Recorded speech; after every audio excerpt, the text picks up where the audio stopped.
Hello everyone. Haryana police computer की अगर बात करें भाई, ये है आपका जो पेपर, ये 1 नवंबर का भी हो गया है और ये है 2 नवंबर का मॉर्निंग शिफ्ट का एक पेपर है भाई। ठीक है, तो 2 नवंबर में मॉर्निंग शिफ्ट का एक पेपर है जिसके पहले क्वेश्चन की अगर बात करें तो पहला क्वेश्चन दिखा देता हूँ मैं आप लोगों को एक बार।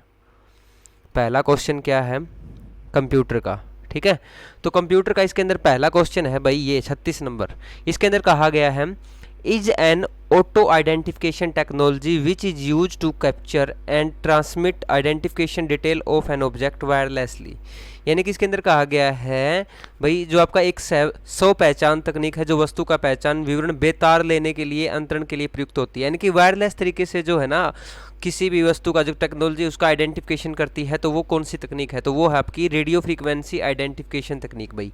ठीक है, RFID की फुल फॉर्म भी अगर आपसे पूछ ली जाए तो रेडियो फ्रीक्वेंसी आइडेंटिफिकेशन ये तकनीक है जिसकी सहायता से हम क्या कर सकते हैं, बेतार यानी कि वायरलेस क्या कर सकते हैं, ऑटो आइडेंटिफिकेशन कर सकते हैं।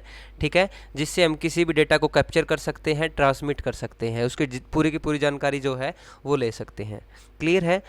उसके बाद देखो भाई, आगे हम बात करते हैं 38 क्वेश्चन की। Is an unsubtle play of word on the Microsoft back office suite of program for anti server. यानी कि शब्दों में स्पष्ट खेल का एंटी सर्वर हेतु प्रोग्राम का माइक्रोसॉफ्ट बैक ऑफिस का समुच्चय है भाई। ये देखो आपकी एक टर्म है, ये जब आपको ट्रोजन हॉर्स के बारे में बताएंगे तो ट्रोजन हॉर्स से निकल के आई है ये टर्म, जो माइक्रोसॉफ्ट बैक ऑफिस शूट है उसके अंदर ये यूज़ की जाती है भाई।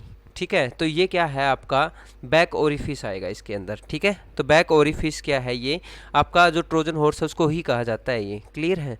नेक्स्ट अगर बात की जाए, क्वेश्चन नंबर है आपका 41 भाई।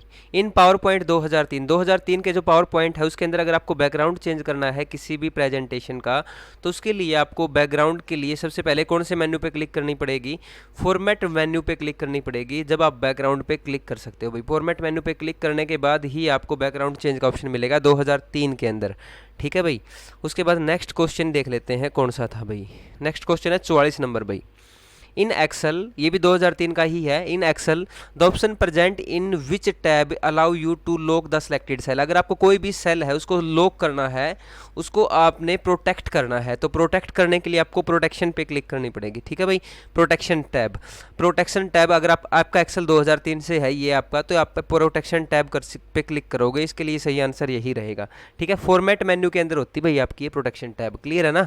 तो आगे देख लेते हैं भाई, नेक्स्ट क्वेश्चन जो है आपका द टर्म 46 क्वेश्चन है भाई। The term refers to the person with the intention of finding some weak point in the security of website and the other computer system in order to gain unauthorized access। Unauthorize तरीके से access करने के लिए जो कमज़ोर पॉइंटों को ढूंढता है ना भाई वेबसाइट के ऊपर, वो कौन होते हैं भाई, वो हैकर होते हैं। ठीक है ना, कौन होते हैं, वो हैकर होते हैं। क्लियर है। क्लियर। आगे देख लेते हैं भाई, नेक्स्ट क्वेश्चन है आपका कंप्यूटर से रिलेटेड, ये रहा अभी 48 के अंदर कहा गया let's you perform fancy effect on word या लेटर। देखो, लेटर या वर्ड को आप फैंसी इफेक्ट के तरीके से देखना चाहते हो, जब उनके ऊपर कोई इफेक्ट लगता है तो वो क्या होता है, वर्ड आर्ट होता है। क्लियर है ना।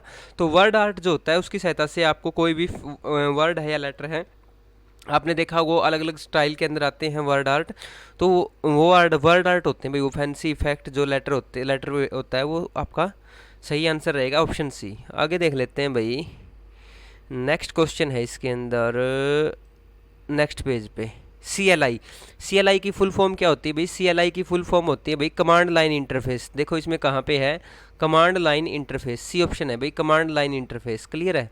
आगे फिर देख लेते हैं भाई, नेक्स्ट क्वेश्चन कंप्यूटर का है 60 नंबर भाई।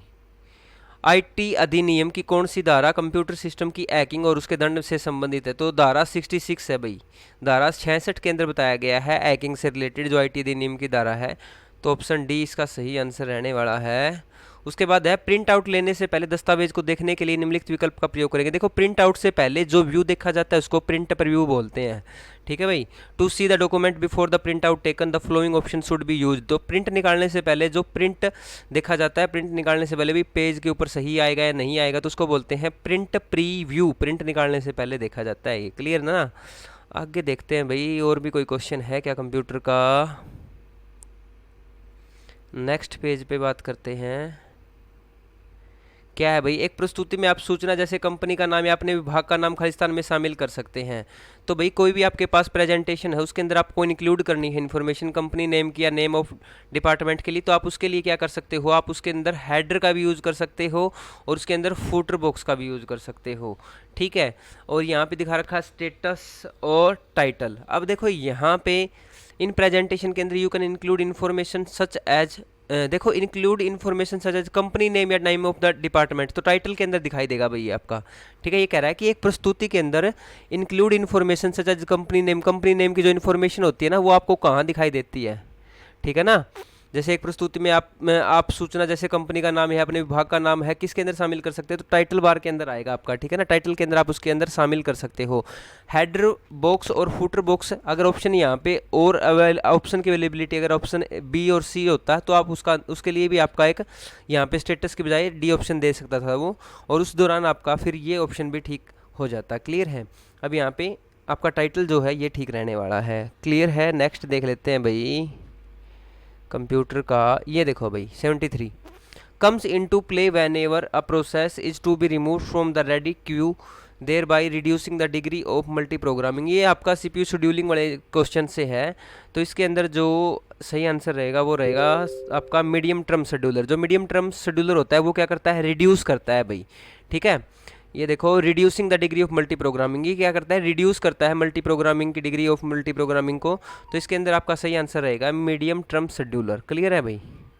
उसके बाद आपके कंप्यूटर के क्वेश्चन, मेरे ख्याल से इस पेपर में कोई कंप्यूटर का क्वेश्चन नहीं है, तो ये मैंने आपका पेपर जो सोल्व किया है भाई, ये सोल्व किया है आपका पेपर, ये नेक्स्ट पेपर हो गया।